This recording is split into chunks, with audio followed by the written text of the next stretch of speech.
तो हमास और हिजबुल्लाह के डबल खतरे को लेकर इजराइल में बहुत घबराहट है। इन दोनों ने अब ऐसे हमले करने शुरू कर दिए हैं जिसमें इजराइल बुरी तरह से फंसता हुआ नजर आ रहा है। लेकिन नेतन्याहू के सलाहकार इसे इजराइल के लिए मौत का फंदा बता रहे हैं। हालांकि इजराइल की बात करें तो इजराइल के पास अब दो विकल्प बचे हैं, या तो वो सीज फायर कर दे या फिर इस युद्ध को लंबे वक्त तक लड़ने के लिए तैयार रहे। लेकिन इजराइल सीज फायर करना नहीं चाहता।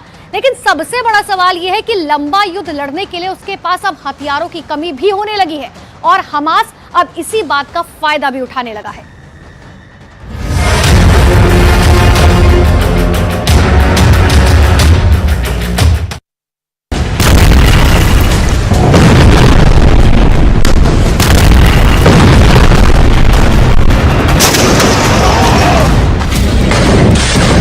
वीडियो के एक एक फ्रेम को बहुत गौर से देखिए। हमास अपने से कई गुना शक्तिशाली इजराइल की सेना से कैसे लड़ रहा है, यह वीडियो इसका उदाहरण है। हमास के लड़ाके बेहद सस्ते रॉकेट, जिनकी कीमत खुद $100 भी नहीं होगी, जमीन से दाग रही है।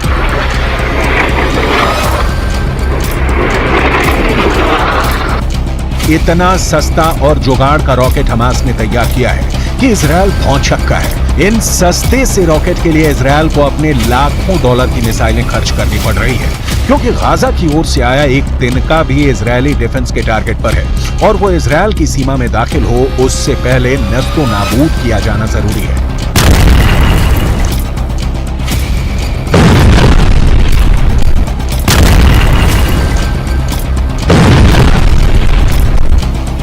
हथियार शास्त्र समझिए और युद्ध में इजराइल के नुकसान को समझिए। हमास का सस्ता रॉकेट, इजराइल की महंगी मिसाइल, कीमत $100 से $500, कीमत लाखों डॉलर। इजरायली खुफिया एजेंसी और इजरायली एयरफोर्स की सारी ताकत इन जैसे बेहद कमजोर और हल्के रॉकेट को रोकने में लग रही है। हमास के अल कुद्स ब्रिगेड ने ऐसा ब्रेन लगाया है कि इजराइल की परेशानी बढ़ गई है। यहां आपको हमास के अल कुद्स ब्रिगेड के बारे में जरूर जानना चाहिए, क्योंकि इजराइल के खिलाफ हमास की लड़ाई में अल कुद्स ब्रिगेड फ्रंट लाइन पर लड़ रहा है।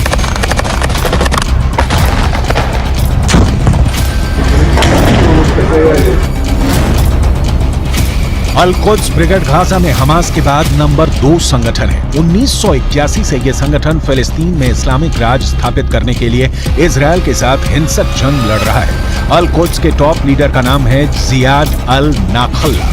ये खुद सीरिया की राजधानी दमिश्क में रहते हैं, लेकिन वहीं से अपने लड़ाकों को ऑर्डर देते रहते हैं। हमास कैसे इजराइल की वॉर स्ट्रेटेजी का तोड़ निकाल रहा है, इसकी कुछ और डिटेल आपको आगे दिखाएंगे, क्योंकि युद्ध में जीत की गारंटी आर्थिक नुकसान की तुलना में हमेशा बड़ी होनी चाहिए। लेकिन इजराइल के साथ ऐसा नहीं हो रहा।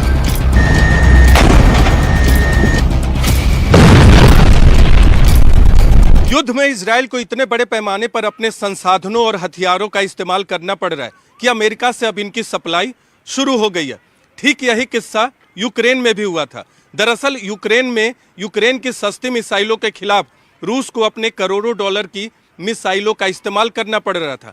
हमास के सस्ते रॉकेट के खिलाफ इजराइल अपने महंगे मिसाइलों का इस्तेमाल कर रहा है, यानी गाजा को जलाने की कीमत इजराइल को भुगतनी पड़ रही है। इजराइल ने इससे बचने के लिए आसमान में अपने सबसे खतरनाक परिंदे में से एक को पिंजरे से बाहर निकाला है। इस परिंदे वाले हथियार की जरूरत इसलिए पड़ी क्योंकि इजराइल पर हमले के बाद हमास के लड़ाके सुरंगों में छिप जाते हैं, जिसकी वजह से इजराइल की सेना को उन्हें ठिकाने लगाने में परेशानी होती है। हमास ने गाजा में करीब 500 किलोमीटर लंबी सुरंगें बना रखी हैं। ये सुरंगें घनी आबादी वाले इलाकों से होकर गुजरती हैं और हमास के इन सुरंगों का था लगा पाना इजराइल की सेना के साथ वहां की खुफिया एजेंसी मोसाद के लिए भी चुनौती बन गया है। इजराइल की मीडिया के मुताबिक इसीलिए इजराइल ने अपने सबसे ताकतवर जासूसी ड्रोन एल्बिट हर्मेस 450 को गाजा में उतार दिया है, ताकि जमीन के नीचे बसी हमास की दुनिया का नक्शा निकाला जा सके और वहां छिपे हमास के एक एक लड़ाके को मौत के घाट उतारा जा सके।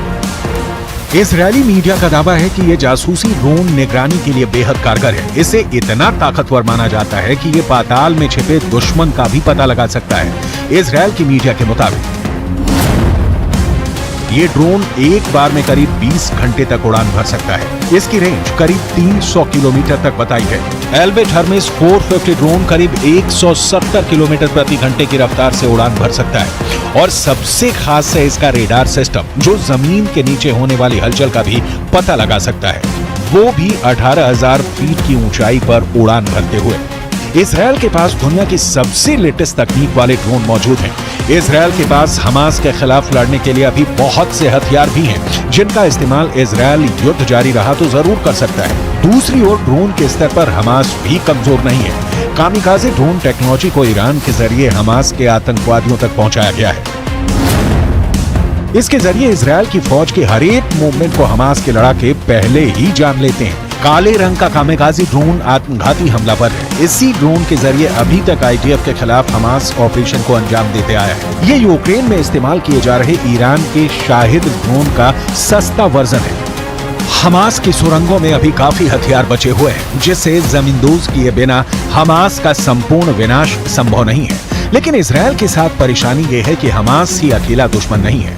लेबनान के हिजबुल्लाह भी हैं, यमन के हूथी विद्रोही भी हैं, जिनकी ओर से हमास के समर्थन में इजरायल पर मिसाइलों और रॉकेट से हमले हो रहे हैं। हालात इतने बदतर हैं जैसे कभी भी किसी भी वक्त तीसरा विश्व युद्ध भड़क उठे।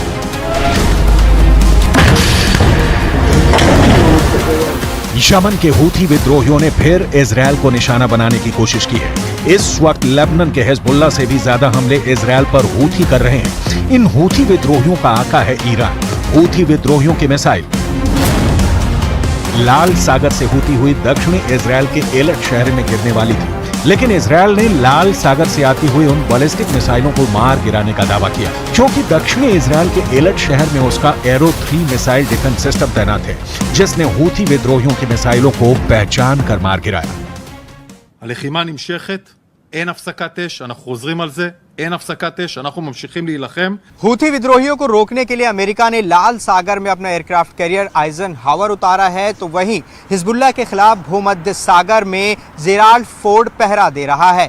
इजराइल के पास खुद दुनिया का टॉप एयरक्राफ्ट सिस्टम मौजूद है। इजराइल इस वक्त गाजा में अपनी पूरी ताकत से जुटा हुआ है हमास के अंतिम लड़ाके की मौत तक।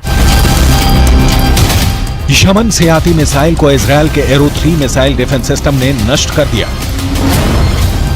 इजरायल का एरो 3 मिसाइल डिफेंस सिस्टम सटीक हमले करने में माहिर है और मिसाइल को ट्रैक करके उसे हवा में तबाह करने का दम रखता है। इजरायल ने जब एरो 3 मिसाइल डिफेंस सिस्टम का टेस्ट किया था तो ये 100% सफल रहा था।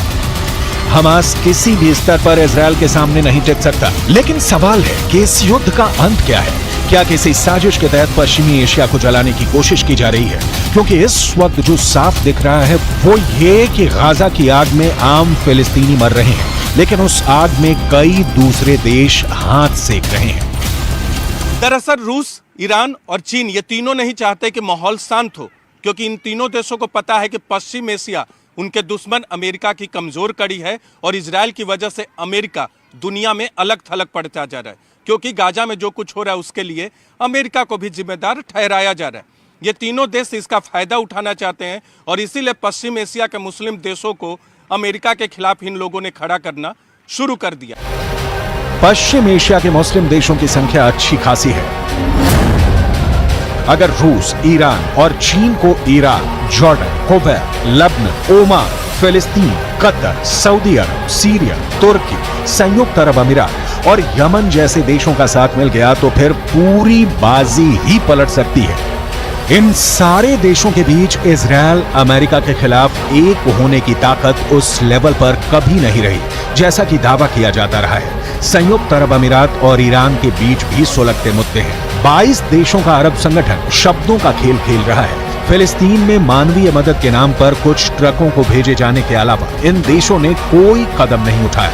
ईरान के राष्ट्रपति इब्राहिम रईसी अपने शब्दों से ही परमाणु युद्ध छेड़ते रहे हैं। जमीन पर उनका एक भी शब्द सही नहीं उतरा है। युद्ध में कमजोर का मारा जाना तय है और हमास इजरायल से बहुत बहुत बहुत कमजोर है। लिहाजा गाजा जल रहा है। धू कब तक जलेगा कोई नहीं जानता।